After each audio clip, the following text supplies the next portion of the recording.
امروز رئیس جمهوری توجیکستان پاyomi солонаи худро ба парлумон ва мардум ироа кард. Аммо ба фарқ аз солҳои пеш Эмомалӣ Раҳмон аз вазъи иҷтимоиву иқтисодии ҳафт соли ахири Тоҷикистон гуфт.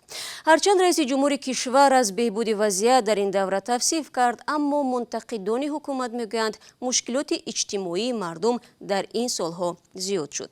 Моло Раҷаб Юсуфӣ паёми солонаро бо диққат гӯш кард ва назари куршиносонро низ дар ин замина пурсид.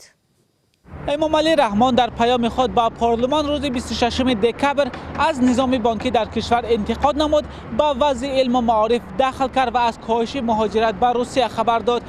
رئیس جمهوری تاجیکستان در این پیام به نحو از فعالیت 7 ساله خود نتیجه‌گیری نمود، اما هیچ اشاره نکرد که در انتخابات پرزیدنتی سال آینده اشتراک میکند یا نه.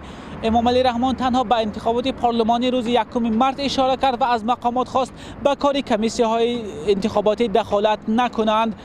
تحلیلگران میگویند فرقیت اصلی پیام امسال رئیس جمهور از پیام‌های سالهای گذشته‌اش با پارلمان آن میباشد که امسال رئیس جمهور بیشتر به مسائل اقتصادی و علم و فرهنگ تمرکز داشت و در مسائل امنیت کمتر صحبت کرد. 2 ساعت و 56 دقیقه با دقت به پیام رئیس جمهور تاجیکستان متوجه شدم و به چنین خلاصه آمدم که در زمان استقلالیت و بعد از جاری شدن اینستیتوت پرزیدنتی تا حال مسئولین مأموریت رئیس جمهور تاجیکستان با تفاوت پیام از گزارش، معروضه، سخنرانی، حسابات و دیگر شکل‌های رابطه رهبری سیاسی با مردم صرفهم نرفتند و از این خاطر پیام باید ماهیتاً خیلی محدود میشد و اولویت‌های سیاست خارجی و داخلی تاجیکستان را با در نظر داشتی واقعیت‌های اقتدار اقتصادی و مشکلات و برخوردها را با عامل‌های خارجی اعلام میکرد. اهمیت زیاد داده شد به جلب سرمایه‌های خارجی که این خیلی مهم هم هست، ولی من نشنیدم متاسفانه و بسیار میخواستم که شنوم از زبان رئیس جمهور که مکانیزم های جلب این سرمایه خارجی چگونه است. چون ما میتوانیم بسیار گویم که ها بیایید، ولی اگر که شرایط محیطی سرمایه گذاری نسازیم، این چیز هر چقدری که ما حوالا گویم دهانی ما شیرین نمیشود. یکی از موضوع دیگری که در پیام پرزیدنت توجیکستان تاکید گردید مربوط به مهاجران توجیک بود. امامعلی رحمان از مقامات و صاحبکاران تقاضا کرد که با تشکیل جایهای نوی کاری در داخل کشور شدت مهاجرت را پست کنند.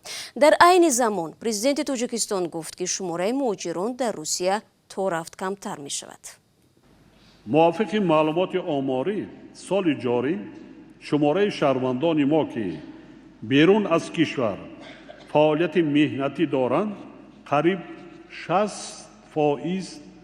کم شده است که این نتیجه رشد اقتصادیات و تشکیل جایهای کاری در داخل کشور می باشد.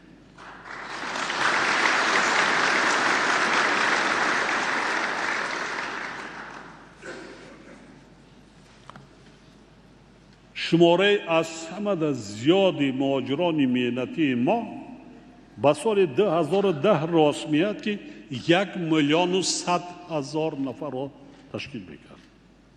حالا باشد 486,000.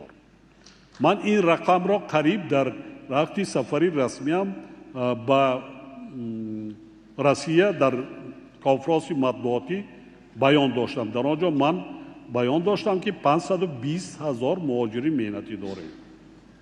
امسال به 486,000 رسیدیم.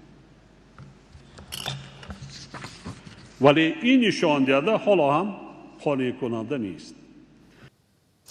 ولی مقامات روسیه درباره تعداد مهاجران توجیک در کشور خود آماری فرق کننده را پیشنهاد میکنند.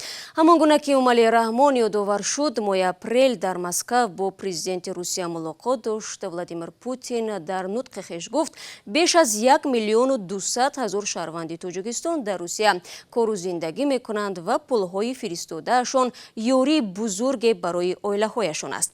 ضمناً دیروز ایگور لاکین فرالوف سفیر روسیه در توجیکستان خبر داد که تا آخر سال پولهای فرستاده مهاجران توجیک به کشور به 3 میلیارد دلار خواهد رسید.